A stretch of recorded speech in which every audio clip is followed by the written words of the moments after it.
Price the Lord. நான் உங்களுடைய அமுல்யா பார்க்குறேன். உங்களை எதுவுமே ஜீசஸ் டெம்பிள் மினிஸ்ட்ரிஸ் தமிழ் சேனலுக்கு அன்புடன் அழைக்கிறேன். ஹல்லேலூயா. நிறைய பேர் என்ன சொல்லுவாங்க தெரியுமாங்க, நம்மக்கிட்ட நிறைய பணம் இருக்கிறப்போ அப்போ நம்ம கர்த்தருக்கு கொடுத்தா போதும், நம்மக்கிட்ட பணம் இல்லாதப்ப நம்ம கர்த்தருக்கு கொடுக்க வேண்டிய அவசியம் இல்லை அப்படின்னு சொல்லி நிறைய பேர் நினச்சிட்டு இருப்பாங்க. எங்ககிட்ட கூட நிறைய பேர் இந்த மாதிரி சொன்னாங்க. அப்போ எனக்கு என்ன தோணுச்சு தெரியுமாங்க, நிறைய பணம் இருக்கிறப்போ நீ கர்த்தருக்கு கொடுத்தா என்ன, கொடுக்காட்டி போனால் என்ன? கர்த்தர் ஏதாவது பணம் இல்லாதவரா? அவர் தான் இந்த உலகத்தையே சுஷ்டி கர்த்தர் இல்லையா? அவருக்கு நம்ம பணம் கொடுக்கறது இல்லை. நம்மளுடைய அந்த என்ன சொன்னால் நம்மக்கிட்ட இருக்கிற அந்த கஷ்டத்தை நம்ம போகடிக்கிறதுக்காக தான் நம்ம கர்த்தருக்கு கொடுக்குறோம். வேறு எதுக்காகவும் நம்ம கர்த்தருக்கு கொடுக்க வேண்டிய அவசியம் கிடையாது இல்லையா?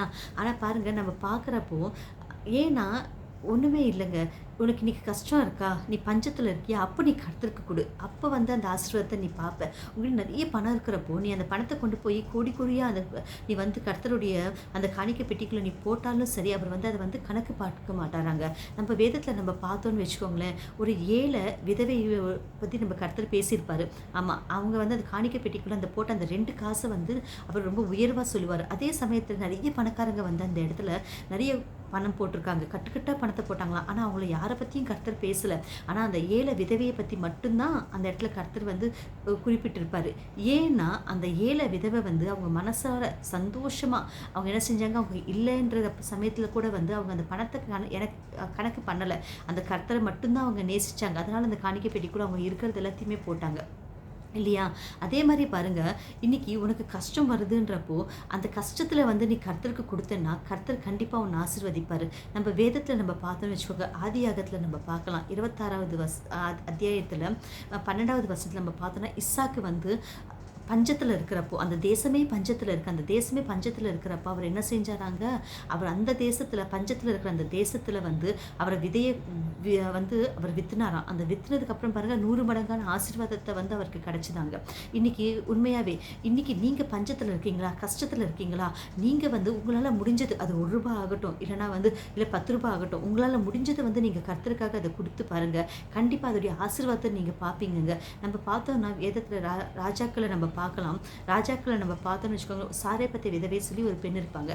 அந்த ஊருக்கு சம்மந்தப்பட்ட அந்த பெண் வந்து என்ன செய்வாங்கன்னா, அவங்ககிட்ட ஒன்றுமே இல்லை. அந்த ஊர் எல்லாமே வந்து 3 வருஷமாக வந்து பஞ்சத்தில் இருக்குது.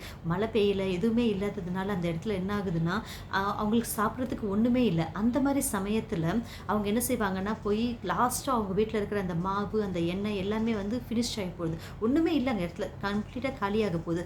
அதனால் பாருங்கள், அவங்க என்ன செய்வாங்கன்னா, அந்த விறகுகளை எடுத்துகிட்டு வந்து அந்த கடைசியாக இருக்கிற அந்த மாவையும் அந்த எண்ணெயும் வந்து ரொட்டி செஞ்சுட்டு சாப்பிட்லான்னு நினச்சிட்டு இருப்பாங்க. அதே சமயத்தில் அவங்க போய் அந்த விறகுகளை எடுக்கிறப்போ அந்த இடத்துல வந்து தீர்க்கதரிசியான எலியா அங்கே இருப்பார். அவர் வந்து கேட்பார், எனக்கு கொஞ்சம் தண்ணியை கொடுன்னு சொல்லி கேட்டப்போ அந்த தண்ணியை கொண்டு வந்து கொடுப்பாங்க. குடிச்சிட்டமா எனக்கு ஒரு அப்பத்தை பண்ணி கொடுன்னு சொல்லி கேட்பாரு. அப்பத்தை பண்ணி அவங்க என்ன சொல்லுவாங்கன்னா, ஐயா என்கிட்ட வந்து மாவு கிடையாது, எண்ணெய் கிடையாது, கொஞ்சம் தான் இருக்குது, அது கூட நானும் என்னுடைய மகனும் சாப்பிட்டுட்டு செத்து போகிற அளவுக்கு இருக்குது, தவிர எங்களுக்கு வந்து வாழ்கிற அளவுக்கு அங்கே கிடையாது அப்படின்னு சொல்லுவாங்க. அவர் என்ன சொல்லுவார் தெரியுமா, அந்த தீர்க்கதரிசி, அம்மா நீங்கள் செத்து போகிற அளவுக்கு இருக்கிற அந்த மாவுலேயே வந்து எனக்கு கொஞ்சம் ஒரு சின்ன அப்பத்தை பண்ணி கொண்டு வா அப்படின்னு சொல்லுவார். நீ எனக்கு கொண்டு வர்றப்போ அந்த மாவு வந்து உனக்கு குறையவே குறையாது, அந்த எண்ணெய் குறையவே கிடையாது, அது இன்னமும் அப்படியே ஊறிக்கிட்டே இருக்குமே தவிர குறையாதுன்னு சொல்லி அவர் ஆசீர்வதிப்பார்.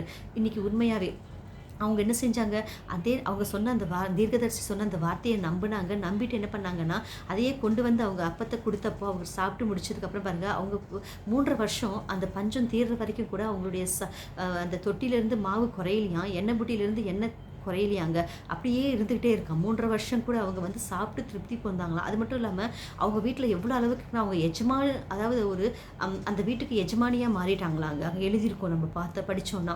ஆமாம், ஒரு பஞ்சத்தில் இருக்கிற ஒரு விதவை பெண் வந்து அந்த வீட்டுக்கு எஜமானி, அதாவது நிறைய பணம் வேலைக்காரங்களாம் வச்சுட்டு ஒரு நல்ல உயர்வான இடத்துக்கு வந்துட்டாங்களாம். அந்த அளவுக்கு அவங்க ஆசீர்வதிக்கப்பட்டாங்கன்னு சொல்லி எழுதியிருக்கோம் அந்த இடத்துல. ஹல்லேலூயா. பாருங்கள், இன்னைக்கு நீங்கள் கூட வந்து விசுவாசத்தை காட்டுங்க. இங்கே வந்து பணம் பிரச்சனை கிடையாது, நம்ம வாழ்க்கை மாறணுன்றது மட்டும்தான் பிரச்சனை. நம்ம வாழ்க்கை மாறணும்னு நம்ம நினைக்கிறப்போ, நம்ம விசுவாசத்தோட கர்த்தருக்கு கொடுத்தப்போ அந்த விசுவாசத்தை கர்த்தர் பார்க்குறாரு. நீ எவ்வளோ கொடுக்குறன்னு சொல்லி கர்த்தர் பார்க்க மாட்டாரு. நீ வந்து உன் விசுவாசத்தை நீ காட்டுறப்போ அந்த கர்த்தர் கண்டிப்பாக அந்த விசுவாசத்துலேருந்து உன்னை ஆசீர்வதிப்பார். அந்த விசுவாசம் தான் கர்த்தருக்கு தேவையே தவிர உன் பணம் தேவையில்லை.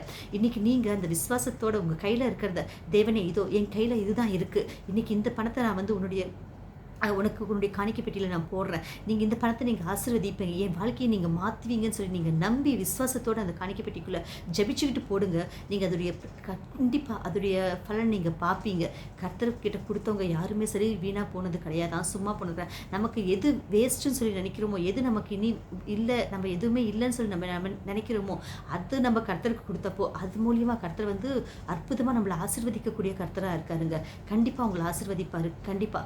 நீங்க ஜெபிச்சுக்கலாம். ஸ்தோத்திரம் தேவனே இயேசப்பா. ஐயா ஸ்தோத்திரம் ஐயா. ஆமா இயேசப்பா. ஐயா எங்க விசுவாசத்த காட்டுறதுக்காக எங்களுக்கு பலத்த கொடுங்க, சக்திய கொடுங்க. எங்களுக்கு நிறைய பிரச்சனைகள் இருக்கலாம். நிறைய விதமான சோதனைகள் நாங்க சந்திச்சுட்டு இருக்கலாம். தேவனே இந்த மாரி சமயத்துல ஐயா எங்களுக்கு என்ன செய்யணும்னு தெரியாத சமயத்துல தேவனே உங்கள நம்புறோம். உங்கள மட்டுமே நாங்க நம்புறோம். நாங்க மனிதர்கள நம்பல. ஐயா நாங்க ஊழியக்காரங்கள நம்பல. நாங்க யாரையுமே நம்பல. நாங்க உங்கள மட்டுமே நம்புறோம் தேவனே இயேசப்பா. ஐயா எங்கள ஆசீர்வதிங்க தேவனே. எங்க கையில இருக்கிற இந்த பணத்த இயேசப்பா உங்க காணிக்கை பெட்டியில நாங்க போடுறப்போ நீங்க எங்கள ஆசீர்வதிப்பீங்க. நாங்க முழு மனசோட நம்புறோம். ஐயா எங்கள ஆசீர்வதிங்க.